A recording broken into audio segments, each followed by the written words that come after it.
దేశవ్యాప్తంగా సంచలనం సృష్టించిన కోల్కతా ట్రైనీ డాక్టర్ హత్యాచారం కేసులో కోర్టు సంచలన తీర్పు ఇచ్చింది. ఈ కేసులో సంజయ్ రాయ్ని దోషిగా ప్రకటించిన న్యాయస్థానం జీవిత ఖైదు, 50,000 రూపాయల జరిమానా విధించింది. ఈ నెల 18న ఈ కేసులో సంజయ్ రాయ్ని దోషిగా వెల్లడించిన సీల్దా కోర్టు శిక్షను జనవరి 20న సోమవారం వెల్లడిస్తామని తెలిపింది. ఈ కేసులో దోషి సంజయ్ రాయ్కు మరణశిక్ష విధించాలని సీబీఐ తరపు న్యాయవాది వాదనలు వినిపించారు. అయితే సంజయ్ కోర్టులో నేను ఏ నేరానికి పాల్పడలేదని, నన్ను కావాలనే కేసులో ఇరికించారని, నేరానికి పాల్పడినట్టు ఒప్పుకోవాలని ఒత్తిడి చేశారని, నన్ను ఇరికించిన వారిని ఎందుకు విడుదల చేస్తున్నారని స్థానిక పోలీస్ స్టేషన్ మాజీ ఎస్హెచ్ఓ, మాజీ ఆర్జీకర్ ప్రిన్సిపల్ సందీప్ ఘోష్ అసలు సాక్ష్యాలను మార్చారని, నేను ఎప్పుడూ మెడలో రుద్రాక్ష చైన్ ధరిస్తాను. నేను నేరం చేస్తే జరిగిన ప్రదేశంలో నా గొలుసు తెగిపోయేది. నేను ఈ నేరం చేయలేదు. నన్ను ఇరికించారు, నన్ను ఇరికిస్తున్న వారిని ఎందుకు విడుదల చేస్తున్నారు అని దోషి సంజయ్ రాయ్ వాదించాడు.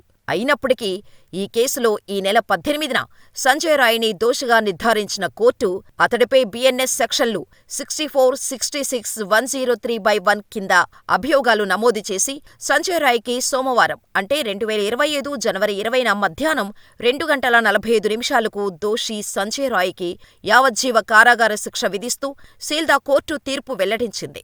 అంతేకాదు 50,000 రూపాయలు జరిమానా విధించింది. ప్రత్యామ్నాయ శిక్ష విధించాలని సంజయ్ రాయ్ కోరినా కోర్టు పట్టించుకోలేదు. ఇకపోతే 2024 ఆగస్టు 9న కోల్కతాలో పశ్చిమ బెంగాల్ ప్రభుత్వ ఆధ్వర్యంలో నడిచే ఆర్జీకర్ వైద్య కళాశాలలో పనిచేసే పోస్ట్ గ్రాడ్యుయేట్ ట్రైనీ డాక్టర్పై సంజయ్ రాయ్ అత్యాచారం చేసి దారుణంగా హత్య చేశాడు. పీజీ సెకండ్ ఇయర్ చదువుతున్న ఆమె గురువారం రాత్రి విధుల్లో ఉన్నారు.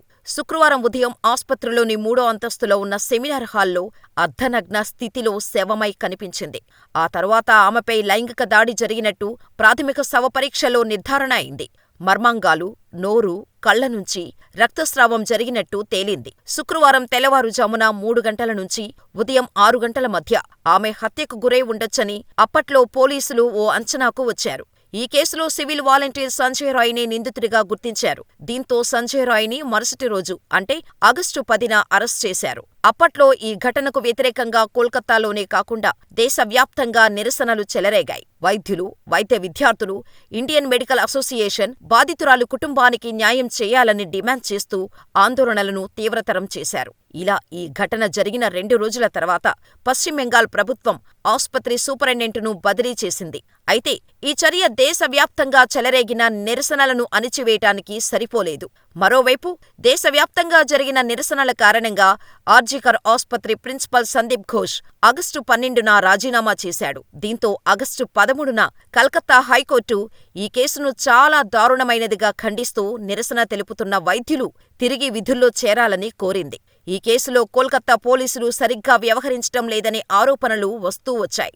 దీంతో బాధితురాలి తల్లిదండ్రులు కలకత్తా హైకోర్టులో పిటిషన్ దాఖలు చేశారు. కోల్కతా పోలీసులపై అపనమ్మకం ఉందని, సీబీఐ దర్యాప్తు చేయాలని డిమాండ్ చేశారు.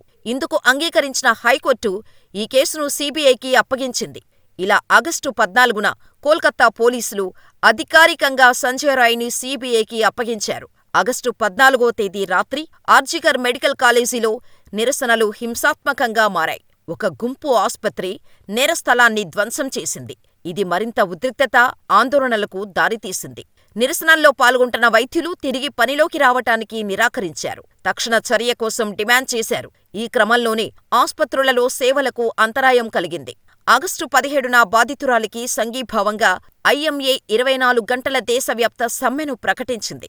దీంతో ఆగస్టు 20న సుప్రీంకోర్టు స్వయంగా జోక్యం చేసుకుని ఆరోగ్య సంరక్షణ నిపుణుల భద్రతను పరిష్కరించటానికి 10 మంది సభ్యుల టాస్క్ ఫోర్స్ను ఏర్పాటు చేసింది. ఇలా ఆగస్టు చివరి నాటికి ఈ కేసులో సీబీఐ స్పీడు పెంచింది. కాలేజీ ప్రిన్సిపల్ సందీప్ ఘోష్, ఆస్పత్రికి సంబంధించిన అనేక మంది ఇళ్లపై సీబీఐ దాడులు చేసింది. ఆధారాలను తారుమారు చేశాడని ఆరోపిస్తూ ఘోష్ను సెప్టెంబర్లో సీబీఐ అరెస్ట్ చేసింది. ఎఫ్ఐఆర్ దాఖలు చేయటంతో ఆలస్యం చేసినందుకు స్థానిక తాలా పోలీస్ స్టేషన్ అధికారి అభిజిత్ మండల్ను కూడా అదుపులోకి తీసుకుంది సీబీఐ. ఇలా ప్రత్యేక కోర్టులో సంజయ్ రాయ్పై అభియోగాలు నమోదు చేయటం నవంబర్ 4న ముగిసింది. నవంబర్ 11న విచారణ ప్రారంభమైంది. మొత్తం విచారణ క్లోజ్డ్ కోర్టు గదిలో కెమెరా ముందు జరిగింది. విచారణ సమయంలో బాధితురాలి తల్లిదండ్రులు, సీబీఐ, కోల్కతా పోలీసుల దర్యాప్తు అధికారులు, ఫోరెన్సిక్ నిపుణులు, బాధితురాలి సహచరులు సహా పలువురు సాక్షులు వాంగ్మూలాలను నమోదు చేశారు.